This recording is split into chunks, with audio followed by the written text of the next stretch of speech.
احیاء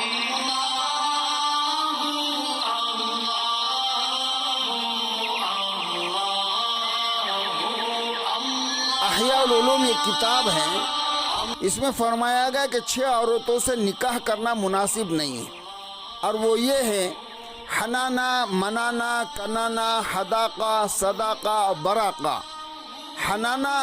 اس عورت کو کہتے ہیں جو شور مچائے، ہائے وائے کرتی پھرے۔ منانا جو اپنے جہیز وغیرہ کا خاوند پر احسان جتائے۔ حداقہ وہ ہے جس کی نظریں بھٹکتی پھرے،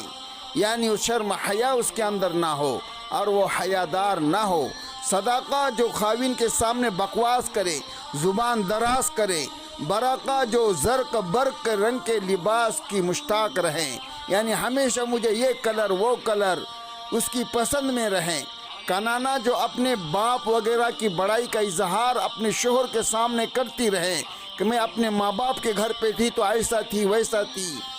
یعنی ماں باپ کی بڑائی کا اظہار بار بار کرتی رہیں۔ حضرت ابو درداء رضی اللہ تعالیٰ عنہ فرماتے ہیں تمہاری عورتوں میں بہترین وہ خاتون ہے جو نرم رفتار ہو، بڑے آرام سے قدم رکھتی ہو، آہستہ آہستہ چلے کہ اس کے قدموں کی آہٹ تک کے سنائی نہ دے، جو خاندان اور خاوند کے لیے باعث فخر ہو اور گھر کو معمولات کی اشیاء سے بھر دے، یعنی فضول خرچی نہ ہو۔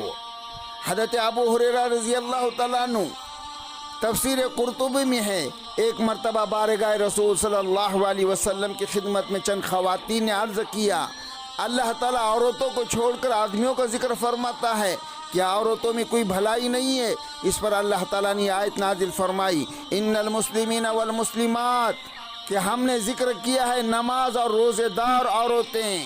یعنی جو پاک دامن اور نیک عورتیں ہیں وہ حور عین سے ایسا مرتبہ رکھتی ہے، یعنی جنت میں جو حوریں ہیں ان کے ساتھ میں اور ان سے ایسا مرتبہ رکھتی ہے جیسے ریشم کو ٹاٹ پر فضیلت ہے، یعنی ریشم کے اندر جو ٹاٹ ہوتا ہے کپڑے کا، جیسے وہ ٹاٹ کو فضیلت ہے، ویسے ہی اللہ رب العالمین نے نیک عورتوں کی وہ فضیلت بیان فرمائی۔ یعنی دنیا کی اگر نیک عورت جنت میں چلی جائے تو وہ ریشم ہو جائیں گی، اور ریشم کو جو ٹاٹ لگتا ہے اس کی مثال حوروں کی ہے۔ اللہ رب العالمین نے یہ مرتبہ نیک عورتوں کو نصیب فرمایا ہے۔ یہ روایتوں کے اندر آتا ہے کہ اللہ تبارک و تعالی نے 40 ابدال آدمیوں میں سے اور 40 ابدال عورتوں میں سے بنائے ہیں۔ اگر کوئی ابدال آدمیوں سے فوت ہو جاتا ہے، اس کا انتقال ہو جاتا ہے، تو اس کے قائم مقام کوئی دوسرا مرد ابدال بنا دیا جاتا ہے،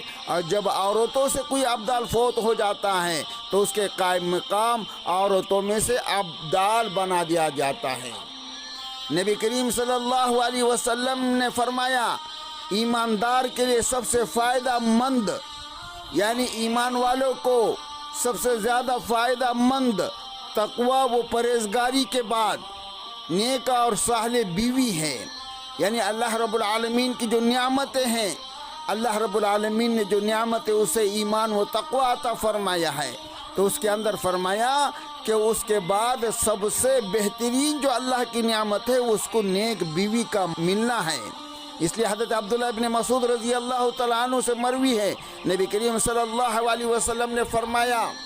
کہ عورت جب اپنے خاوند کا لباس صاف کرتی ہے، اللہ تبارک و تعالیٰ اس کے نام اعمال میں 2000 نیکیاں لکھنے کا حکم فرماتے ہیں اور اس کے 2000 گناہ معاف فرما دیتے ہیں۔ وہ جن اشیاء پر، یعنی پوری دنیا کے اندر جس چیزوں کے اوپر سورج طلوع ہوتا ہے، یعنی سورج کی روشنی جس جس جگہ پہ پہنچتی ہے، سبھی اس نیک خاتون کے لیے دعائے مغفرت کرتی رہتی ہے اور اس کے 2000 درجے بڑھا دیے جاتے ہیں۔ تو ایسی نیک عورتوں سے نکاح کرنے کا حکم دیا، اور ایسی یہ 6 عورتیں خاص طور سے جس کو روایتوں کے اندر احیاء العلوم کے اندر بیان کیا گیا کہ حنانا، منانا، کنانا، حداقہ، صداقہ، براقہ، یہ صفات اگر جن عورتوں سے ہے تو ہمیں ان عورتوں سے بچنے کا حکم فرمایا ہے۔ اگر ایسی عورت تمہیں مل جائے تو فوراً انہیں طلاق دیا جائے، یا تو ان کی اصلاح کرنے کی فکر کرے،